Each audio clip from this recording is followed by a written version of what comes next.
I feel like this subject can be misconstrued in so many different directions, and that's my intention in making this video. It's not wrong or bad of you to feel how you're feeling.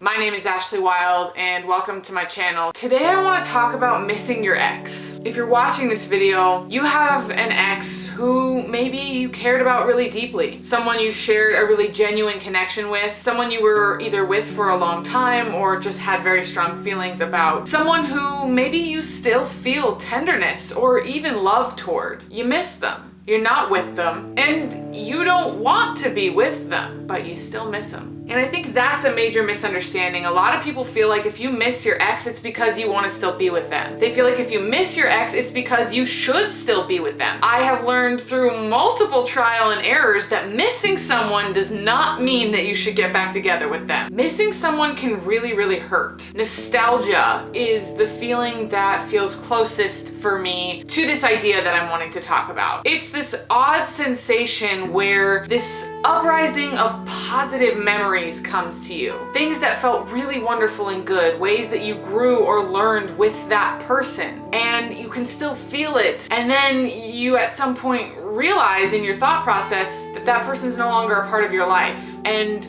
for me, that positive uprising turns very quickly into an aching sensation. And it's so confusing and misleading to ache for someone who you don't want to be with. Maybe it's even someone you don't want in your life at all, but yet you're hurting about it. If you're creative or artistic, maybe you're still writing about it. Maybe you're still painting about it. Maybe that feeling, that person, that relationship, those ways that you changed are still coming up for you. And that's okay. It's okay to feel that. It's okay to write about it. It's okay to paint it. It's okay to photograph it. It's okay, because I've found that leaving it inside you makes it harder to get over. Missing someone is a natural part of the process of healing, of letting go, of moving forward. If you miss someone, it's because you're human. If you miss someone, it's because they meant something, meant in the past. And what they meant will likely change you, especially if this is something that you're really struggling with. But someone doesn't have to be in your life in the present for the role that they played in the past to matter. You're allowed to hold on to the things that were important to you, and you're allowed to miss someone who you don't have in your life anymore. And your ability to feel those feelings and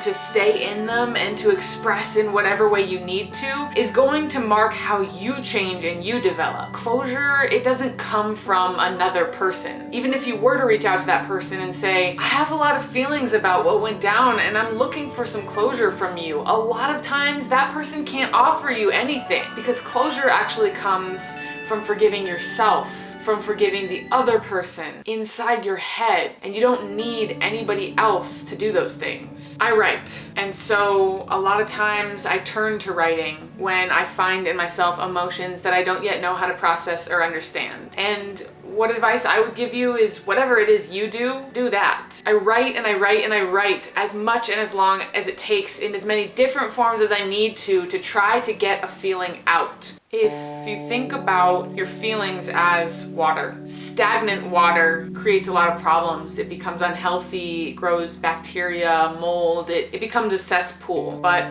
running water doesn't have those same problems. Take what you're feeling and feel it. Don't package it away, but actually sit in it. Even if that means you have to be sad and cry about something that happened a month or 6 months or a year ago, because sometimes you have to be sad and cry about something that happened 6 months or a year ago. The way that our emotions are processed, it doesn't fall on a logical or rational timeline. Whatever you think you should be over, you're probably not over, because should has no place in the way that we process our feelings. You're allowed to feel this, and you're not alone. I hope this offered you some level of comfort, and I thank you for watching. I'll see you next Monday. Bye-bye.